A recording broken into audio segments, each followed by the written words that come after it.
Assalamualaikum warahmatullahi wabarakatuh. Perkenalkan, kami dari kelompok 2 izin untuk mempresentasikan PPT dari percobaan kedua, yaitu dengan judul Diagram Binar. Baiklah, langsung saja untuk dengan saya sendiri, Sania Nur Sapitria, dengan NIM F1C123018, dan Saya Cindy Aryani dengan NIM F1C123004. Saya Fadila Lestari dengan NIM F1C123055. Saya Nadia Anamaralia dengan NIM 33. Baik, langsung saja next untuk landasan teorinya. Diagram Wiener itu adalah diagram fase yang menggambarkan hubungan antara suhu, komposisi, dan keadaan fasa dari dua komponen dalam suatu campurannya.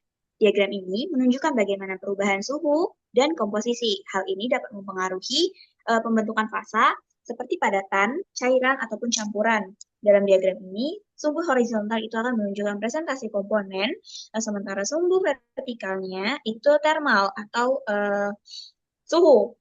Lalu, diagram Wiener ini dapat dibedakan menjadi beberapa jenis tergantung sifat interaksi komponennya. Contoh seperti euteklitik, periteklitik, atau solid solution, di mana diagram Wiener euteklitik ini menunjukkan titik eutelitik, yaitu komposisi dan suhu tertentu di mana campuran dapat meleleh secara spontan. Diagram ini juga menampilkan jenis garis liquidus atau batas di antara cairan dan campuran fasa, dan solides, yaitu batas antara padatan dan juga campuran fasa, yang membantu memprediksi struktur mikro dalam suatu senyawa. Next.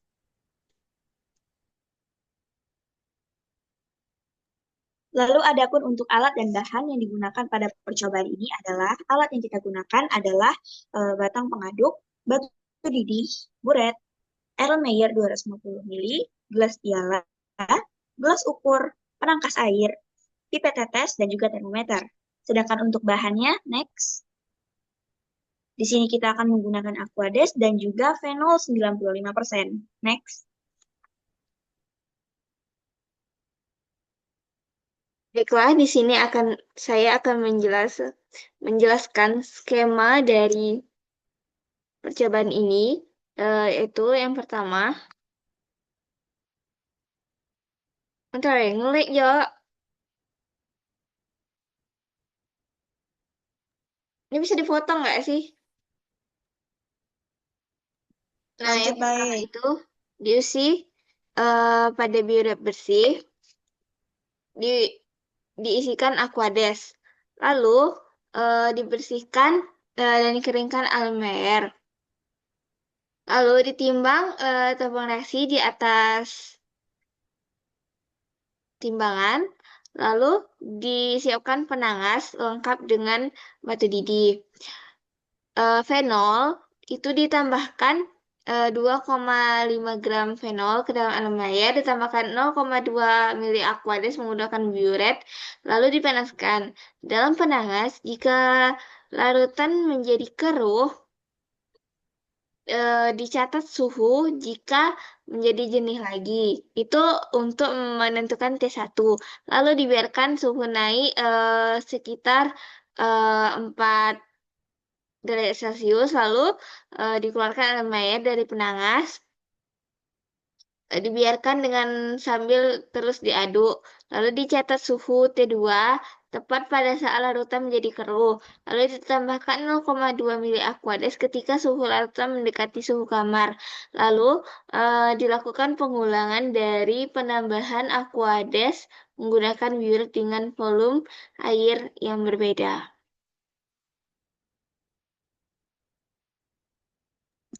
Adapun hasil dan pembahasan dari percobaan ini, yang pertama, A. Pembuatan larutan besi 2 sulfat. Perlakuannya yaitu 25 mili Aquades diasamkan dengan 1 mili H2SO4 2 molar. Hasil pengamatannya yaitu larutan asam warnanya tetap bening.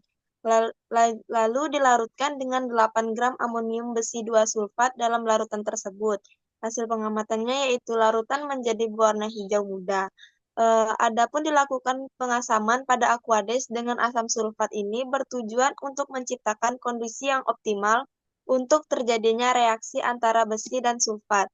Terdapat beberapa alasan mengapa asam sulfat digunakan dalam langkah awal ini, yaitu untuk memperbaiki kelarutan, meningkatkan reaktivitas, mencegah reaksi oksidasi, dan melarutkan padatan amonium besi 2 sulfat. Adapun persamaan reaksi dari percobaan ini yaitu FeNH4 2 kali, SO4 2 kali, 6H2O solid ditambahkan dengan 2H2SO4 aqueous menjadi FeSO4 3 kali aqueous plus NH4 2 kali SO4 aqueous dan plus 6H2O liquid. Selanjutnya yaitu pembuatan larutan asam oksalat. Adapun perlakuannya yaitu asam oksalat 5 gram dilarutkan dalam 30 ml Aquades, yaitu larutan jernih, larut sempurna, larutan terasa dingin. Adapun digunakan Aquades yang berfungsi sebagai pelarut untuk melarutkan asam oksalat. Tujuan dibuatnya larutan asam oksalat yang nantinya akan menjadi ligan dalam senyawa kompleks. Ligan oksalat ini adalah senyawa yang umumnya digunakan dalam pengujian senyawa kompleks besi.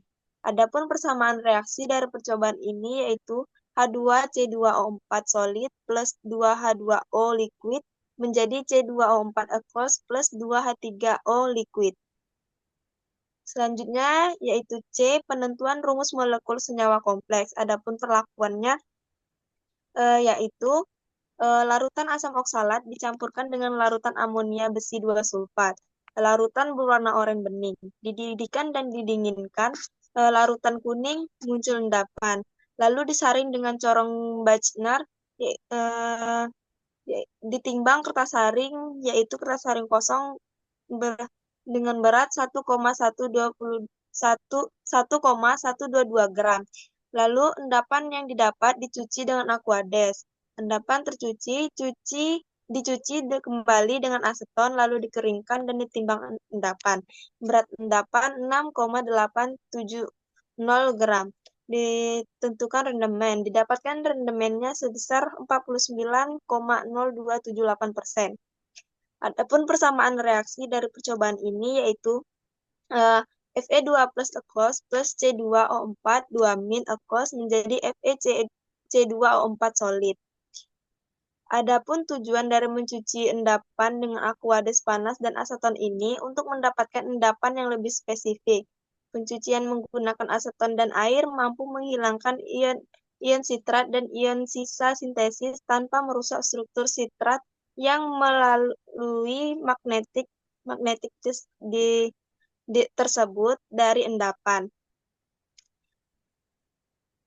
Next.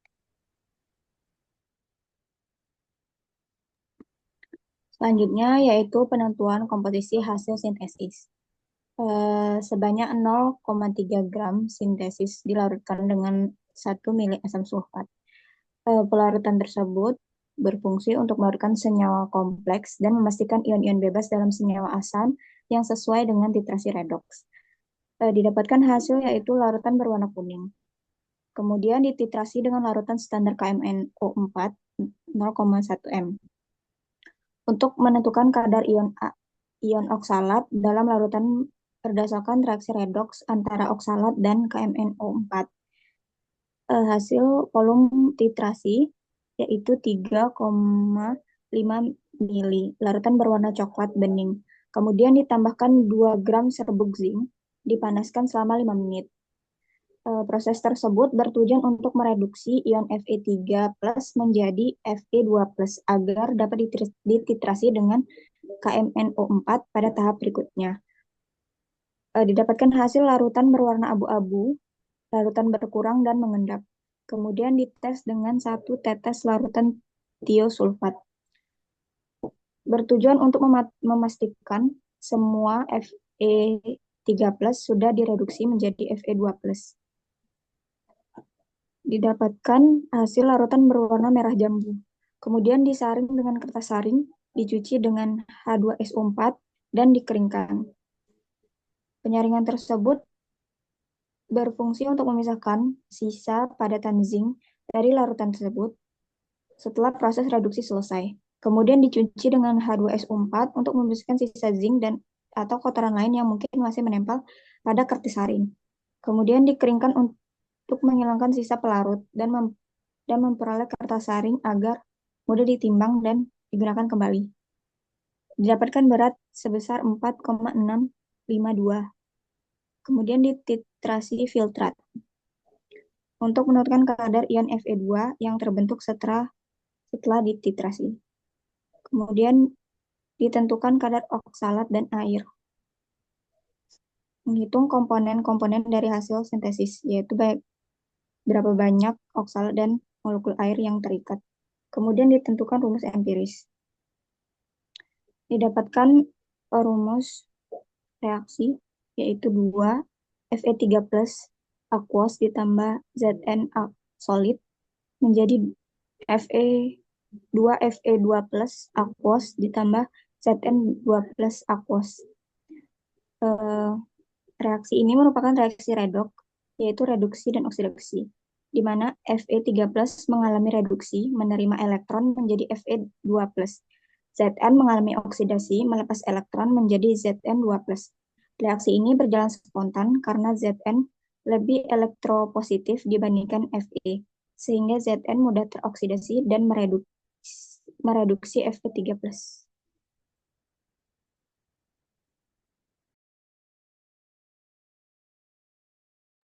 Adapun pada percobaan ini dapat disimpulkan bahwa yaitu suhu kelarutan kritis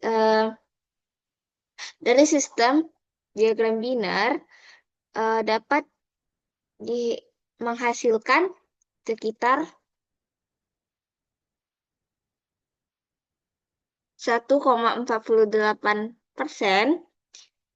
dan juga pada suhu 68,5 derajat Celcius.